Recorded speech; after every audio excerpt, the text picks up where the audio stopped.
மகிழ்ச்சியோடு நாம் ஆண்டவருடைய ஆலயத்துக்கு வர வேண்டும். சங்கீதங்களில் எப்படி அவர் வசனம் பார்க்கிறோம், மகிழ்ச்சியோட கர்த்தரை துதியுங்கள், ஆனந்த சத்தத்தோட அவர் சன்னதி முன் வாருங்கள். அல்லேலூயா சொல்லுங்க. ஆலயத்துக்கு வரும்போது கண்டிப்பா எப்படி வரணும்? மகிழ்ச்சியா கர்த்தருடைய சமூகத்துக்கு வர வேண்டும். ஆர்ப்பரிப்போடு சபைக்கு வர வேண்டும். சபைக்கு ஏனோ தானே வரக்கூடாது. ஆலயத்துக்கு போனோம் அப்படின்னாலே உங்களுக்கு ஆட்டோமேட்டிக்காக என்ன வந்துடணும்? அப்படியே ஒரு மகிழ்ச்சி வரணும். நல்ல கவனிக்கணும். இந்த மகிழ்ச்சி வருவதற்கு காரணம் என்ன?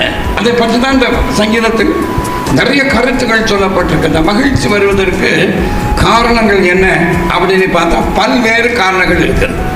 அதில் ஒரு காரணம் கீழே வாசிக்கிறோம். எங்கள் கர்த்தருடைய எங்கள் தேவனாகிய கர்த்தாவே, ஆலயத்து நிமித்தம் உமக்கு நன்மை உண்டாக தேடுவேன் என்று சொல்லப்பட்டது. ஆலயத்துக்கு வருவதால் கிடைக்கிற ஒரு பெரிய ஆசீர்வாதம், நன்மை தேவன் தருகிறார். ஆலயத்தில் வந்து தேடும் போது நமக்கு கிடைக்கிற ஒரு பெரிய ஆசீர்வாதம் என்னது? நன்மை. கரங்களை வைத்து சத்தமாக நன்மை கிடைக்குமா? அதனால கண்டிப்பா நீங்க ஆலயத்துக்கு வர வேண்டும்.